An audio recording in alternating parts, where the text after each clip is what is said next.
Bonjour et bienvenue, chers téléspectateurs, chers internautes. J'ai le plaisir de vous présenter Bino une fois de plus notre mission à caractère culture, à caractère et enseignement. Oizali bongo toko enseignement historique. Nyonso etangami bongo histoire ya Baswahili. Je ne suis pas seule sur mon plateau, je suis accompagnée de Messie Alain, c'est Alain Moulumba. C'est avec lui que nous allons échanger par rapport à histoire à Baswahili et Bandawapi, originalité nango, historique, nyoswana. Mais avant tout, le Swahili est la langue de travail de l'Union africaine. Swahili est la langue et à travail à l'Union africaine et également la langue officielle de communauté de pays africaines. Pour éclaircir l'opinion par rapport à ça, pour ne pas trop parler, je vais directement saluer mon invité, Messie Alain Moulumba. Bonjour. Bonjour maman Betty, merci. Nayonde lelo toko solola toko échanger par rapport à Swahili Phone. Pour d'abord commencer, j'ai une question parce que vous êtes originaire de Kindu Maniema. Ok, merci. Parce que vous êtes originaire de Kindu Maniema. Kindu Maniema. Kindu Maniema, tu t'es dit na lobela Swahili. Pourquoi? Parce que c'est ma langue ou comment? Bon, tout à fait. Au moni, nous avons une facilité à koloba na langue maternelle. Parce que eza langue oyo obotami nango otangi na école primaire ti na école secondaire. Parce que compréhension et enseignement mususu ce qui même actuellement batu bazokoka koyekola malamu te, c'est parce que on ignore notre coutume. Parce que notre coutume, ça commence aux langues maternelles. Parce que, oyebi, moi, namsusu, awi kobotam, ceux qui vont apprendre français, moi, nana, devant maîtresse ou enseignant, on a facilité à comprendre matière. C'est pourquoi, lokola bo solliciter ngai pour na histoire ya Swahili, je suis très ravi et très content et que vous allez aller kokomate et que vous allez, c'est-à-dire bato bakolanda bakosepela makasi pe bakoyeba ke Swahili eza ya langue moko ya kitoko makasi pe eza kaka na Congo te et au long ya ba émission bato bako découvrir Swahili euta wapi et comment na Congo ndenge ni. Et surtout que na ko rappeler c'est presque tout le jour né Torobanda Koya Koleka Nam Papa Alain toujours pour parler à histoire Baswahili. C'est trop vaste l'histoire. Oui, oui. On ne peut pas le finir seulement aujourd'hui. Il y a un Torobanda Kozonga de temps en temps pour parler et exploiter l'angwana na lolenge nango mobimba ndenge zaleli historique nango. Avant de commencer, je voulais d'abord que Papa Alain nous dise na combien de pays au Balobaka Swahili déjà na Afrique soit na ba pays mususu. Merci. Eza question moko ya très très capitale. Par exemple na c'est-à-dire na continent d'Afrique na tozana à peu près tobandi na Zanzibar. Balobaka Swahili, Tanzanie, balobaka Swahili, Kenya, balobaka Swahili, Botswana, balobaka Swahili, Uganda, balobaka Swahili, Burundi, balobaka Swahili, Rwanda, balobaka Swahili et Bujumbura, balobaka Swahili. Ensuite, la RDC. Ok, là on sent déjà que vous avez de la matière en tout cas. À fait. On sent déjà que vous avez de la matière. C'est-à-dire, vous ne serez pas déçus. Passer directement à l'historique. Pour maman Nalikamunabiso Eza, Swahiliphone, historique, nango, mais les autres causes allaient un peu trop lenté. Pourquoi? Parce que c'est la première fois. Tout ce qui a un sentiment, il y a pour prochaine émission, Balanda. Passons à l'historique. Ok. Il y a Swahili. En tout cas, maman Betty, histoire ya Swahili. Izalaki nano avant indépendance. C'est-à-dire avant ba Belge ba coloniser Congo. na partie est déjà baarabe bazalaki déjà na entité wana. Première mission na bango bayaka na religion musulmane, c'est-à-dire na kati ya religion musulmane ne basinstallaka na est bauta, c'est-à-dire na est mobimba na bapeyi wana na tangeli balobaka swahili.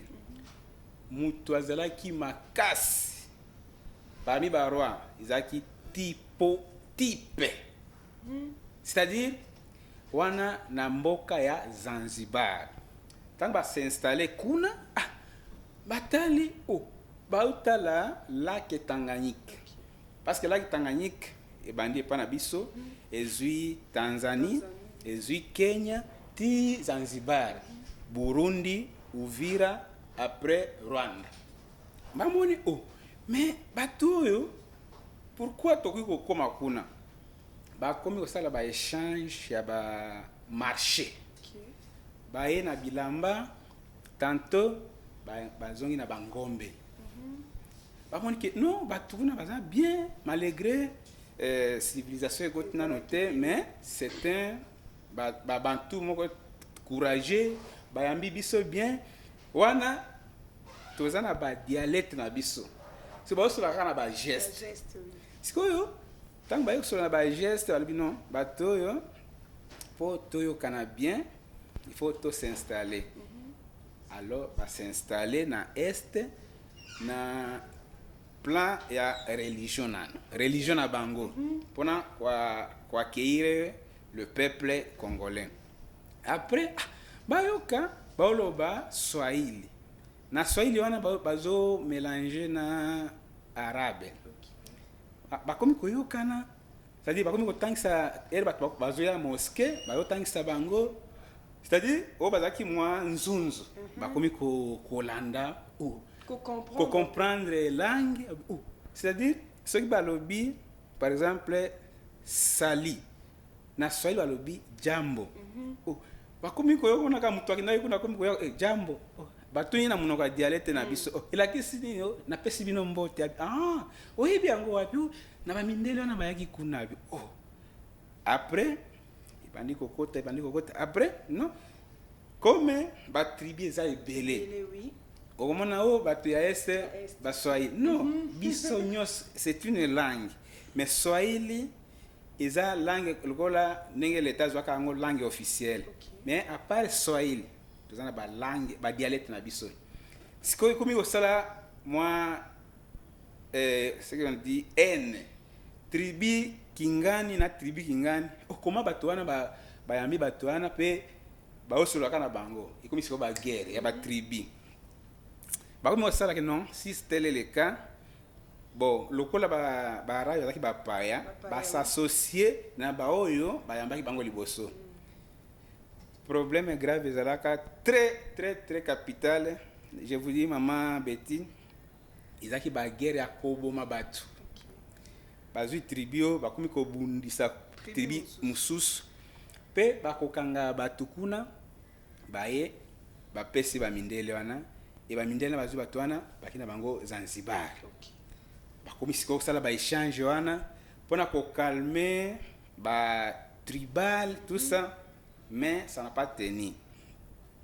Après baye s'installer officiellement ti chef wana type aye s'installer na mboka na biso apesi ba meeting wana déjà mboka na bino mboka nini précisément Kindu Manyema, aux frontières déjà na Kalemi, c'est-à-dire ba zone na biso oyo ndenge eza pembeni ya frontière.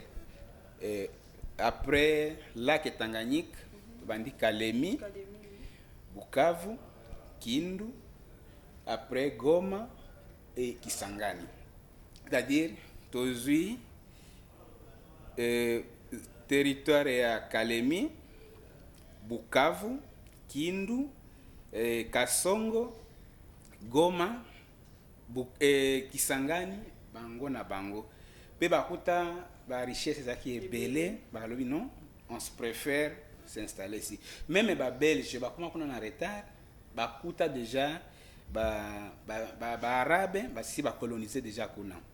Alors chose grave ezaki comment bazwi siko ba tribu oyo ezaki ya makasi bakomi ko exploiter bango bakina ba tribu mususu baki kokanga batu. C'est pourquoi on a marché typotype. C'est-à-dire le messieurs là était très fort. Et bah mindela na ba sepela na bon comme droit de l'homme ezalaka te. C'est-à-dire bah ou trouver ka normal, c'est la raison de plus fort ndé ezalaka. C'est-à-dire tribu oso kiza makasi baki kokanga tribu tel bazwi bana na bango ya basi ya mibali baki na bango bateki et ça ne pose pas un problème. Bato wana siko bakosala nini bakose révolter kaka ke non biso mpe toluka tokoma makasi lokola baninga biso mpe tokenda batribu mosusu tobundisi bango e toyeli bamindele oyo bato ya kosomba. C'est-à-dire bato bazali lokola marchandise e kuna bakopesa bango babilamba bamungwa babitoko ya kolalela après bakenda bango et arrivé avant l'indépendance, bref, en 1930, nde baye ko solo la sikoyo na roi ya Belge qui non lokola bino bozaki déjà bosi bo s'installer problème exact mais to collaborer et seulement na présence ya chef wana typotype. C'est ce qui était les grands leaders à ce moment. Alors, Swahili, tant que véhiculé, parce qu'on est aquí, là, 3 provinces seulement. C'est-à-dire, aujourd'hui, Sud Kivu, Kalabane ou bien Grand Kivu. Après, province orientale, na Shaba. C'est-à-dire, Katanga aujourd'hui. Mais les Swahili diffèrent, non? Swahili, il y a Kivu, il y a Tanzanie. Ça se diffère comment? C'est une bonne question. Ezo landisasiko yo ba dialecte. Parce que au monique lola ngai na tribu na biso d'origine tolobaka Kizimba. Et ça peka Swahili? Non, c'est une dialecte d'origine. Oyo Swahili yako kuta. C'est-à-dire elle bozo solo la boye ko la Swahili ezo bala na siko na tonalité ya dialecte na bino. C'est ce qui fait il y a différence entre Swahili ya Bukavu et Swahili ya Lubumbashi, ya Goma et ya Manyema.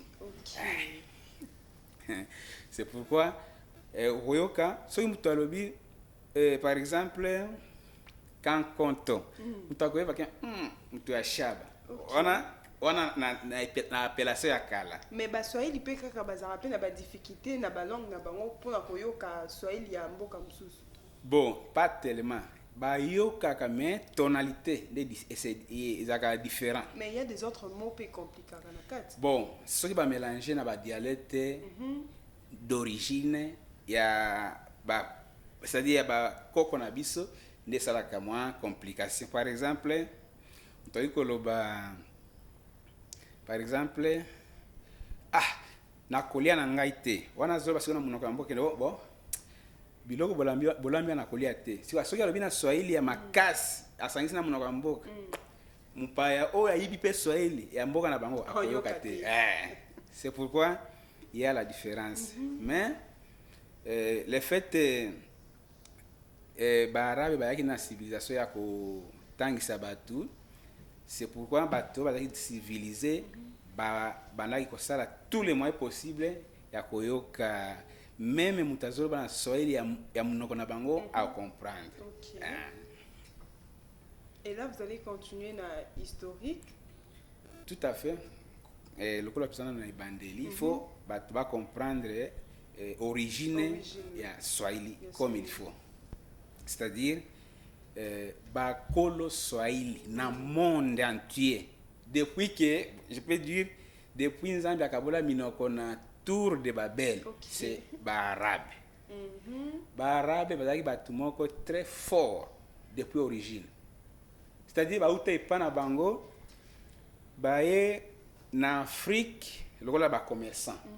Tant baye lokola ba commerçant bazoya après bakomi kobalana na ba mboka oyo bayokuta batu ntango bazopartage bamariage dialecte ezotambola ere nga na bali mwasi oyo ayebi swahili te sukasuka koyeba swahili ere akokende sikoyo epa na bango akomi kolakisa bango après ndeko naissance ya swahili na afrique. Donc originaire ya swahili eza baarabe. Oh là là, c'est pourquoi une découverte de découvrir un monde c'est une émission à culture générale. Voilà, nous allons découvrir des choses oyo toyeba kité. Tout à fait. Que originaire ya swahili baza ba arabe. Le swahili est une langue facile. Très facile à parler. Oui. Comment et trop riche. Très facile à parler. Par exemple, obenga mutu to osenga eloko pa mutu, c'est-à-dire oloba par exemple ndugu unisaidie, par exemple unisaidie na bike okende malamo kitino pesanga bike, c'est-à-dire avec beaucoup de supplication. Okay. C'est-à-dire avec beaucoup d'irrespect. Donc c'est une langue où ils ont rappelé l'uzitu mingi le bango ba Congo l'uzitu. Parce que jamais au banda par exemple Betty, non, chez les Swahili ça ne passe pas. Okay. Chez les Swahili bakobenga mama Betty. Attends, parce que on est là yo kino, so babengi yo mama, o ngana bota. Non, c'est na sens ya respect. Oui. Ah, c'est comme ça.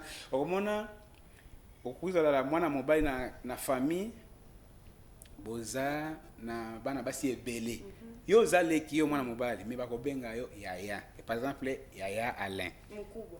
Ou bien Kaka Alain, ou bien Mukubwa Alain. Parce que bayebi ke respect wana epesaka mutu valeur moko boye. Kaka wana pesende ti yaya na swahili. Oui, c'est-à-dire surtout tu emploies Kaka, cela veut dire Mukubwa. Mais Kaka wana okebite na langue musu c'est cause un problème. Bon, et ko dépend de ce qu'on a ba dialecte ya mboka mususu. Selon la signification. Mais à ce qui concerne sur les Swahili, Kaka et la kisi yaya. C'est-à-dire ba opesa yo respect ya kiyaya. Par rapport ya mwasi, c'est toujours ba employer toujours maman liboso avant ko tia kombo na yo. C'est ça qui donne la valeur ya Swahili. De la langue. Swahili, c'est une langue la plus facile. Donc, si je me dis maintenant, là, na Swahili, dans le petit mot mike, karibu, abari, muzuri, jambo, directement au oye bakoloba langue wana. Sans problème. Parce que nous sommes déjà, notamment déjà vers la fin de notre.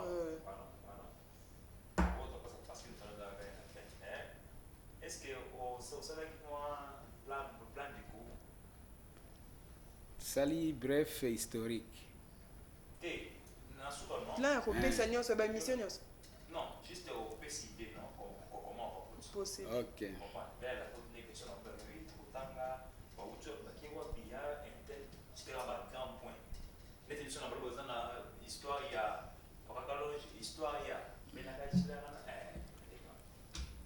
C'est bon, action. Parce que notamment déjà vers la fin de notre émission, ils ont émission la biso Ali Bosso, mais avant tout, dans l'ingana nous opé sa biso lignée na yo, comment est-ce que tu vas procéder par rapport il y a histoire, il y a Swahili phone, origine, il y a Swahili bisike. Ok, merci maman Betty. Parce que l'histoire et Swahili est très très vaste. Mais en bref, comme tous sur le langue, l'histoire et Swahili, tu entamé premièrement origine. Après origine, tu peux moi parti na un parti. Tu koyeba na Afrique, banani bayamba barabe bakialiboso. Après tu procéder et combien de pays on va utiliser Swahili comme langue nationale. Et ensuite langue de l'enseignement. Et tu procéder sous pona koyeba ba tonalité et na ba phonétique. Ya ba pays différents.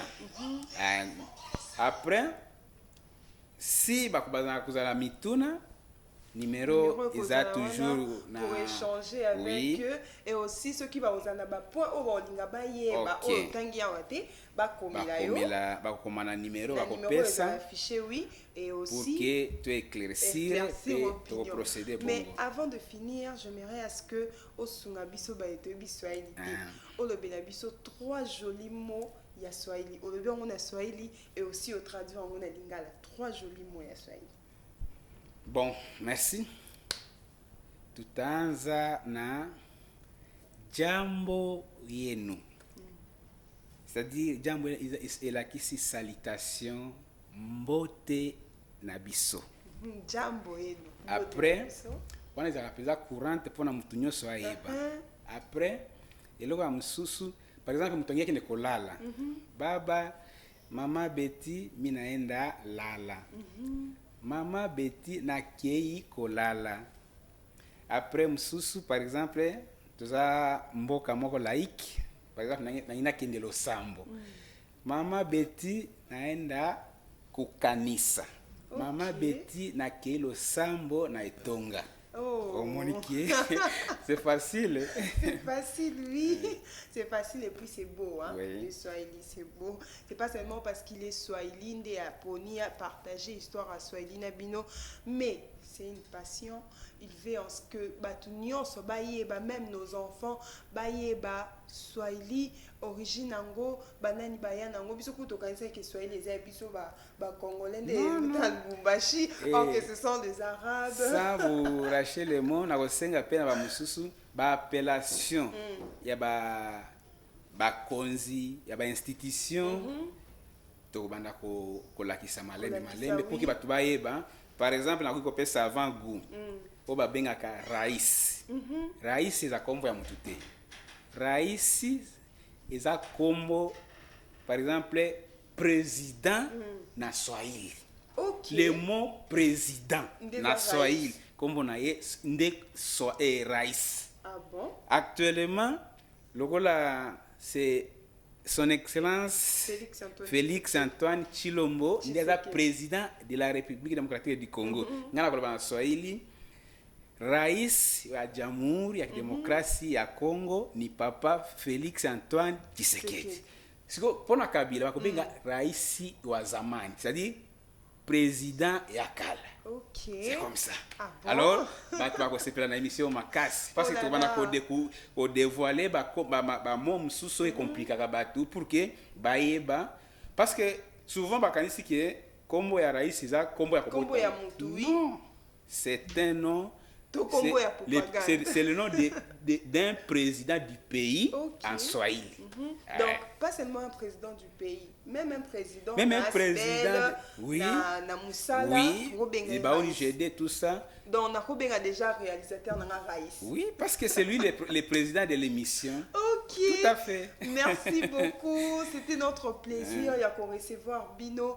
Ce n'est pas une dernière fois, c'est une première fois. Mais vous allez me soukate pour Ozana Makambo Belé à partager Nabiso et aussi Naba téléspectateurs Nabiso Bazolanda Biso. Un mot de la fin, na soko lingana Swahili ou soit na lingala. Un mot de la fin et aussi tu donnes votre numéro pour na bato bolukaba atteindre yo. Bon, je remercie d'abord Papa Léon Bilili. En tout cas, na hésita quitter tant à solliciter kingai. En tout cas, na dit non, tu es o balubaka panafricaniste. O ya lingi ke boyebi na ye epanza na mutu nyonso à découvrir. En tout cas, na pesi nano na ye merci na ba initiative na ye. Et ensuite Maman Betty na sepeli na courage na yo. C'est toute première émission mais je sais que à la longue bato ba sepela makasi.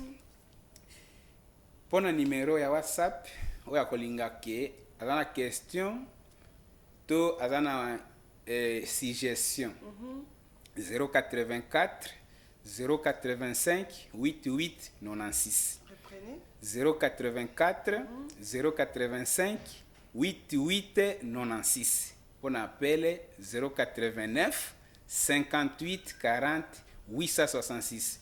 089 58 40 866. Surtout, baoyo bako découvrir l'émission na chez nous magazine. Bo s'abonner. Tant bo s'abonner, bo banda ko zo ba alerte à toutes les émissions nouvelles pour s'enrichir et pour yeba oyo boyeba kité. En tout cas, merci. C'en est fini pour aujourd'hui. Merci de nous avoir suivis. Bozalaki Ebele, découvrir ensemble Nabino secret Ebele, makambo Ebele bombama na Swahiliphone et aussi na langue Swahili Oyo. Toyeba kité. Aujourd'hui, nous sommes informés que langue Swahili originaire nango ezali bongo arabe. Je vous donne rendez-vous pour la semaine prochaine à la même heure, le même jour. N'oubliez pas de vous abonner dans notre compte YouTube Chez nous Magazine TV et notre page Facebook Chez nous Magazine pour être informé, pour vous rater le côté par rapport à cette émission et par rapport à tout ce que nous sommes en train de faire dans notre page et notre compte Facebook. C'était bel et bien Becky Kabongo micro. Je dis merci à l'équipe technique. Je vois derrière la caméra Léon Bilili et c'est lui aussi le réalisateur. On se voit à la prochaine.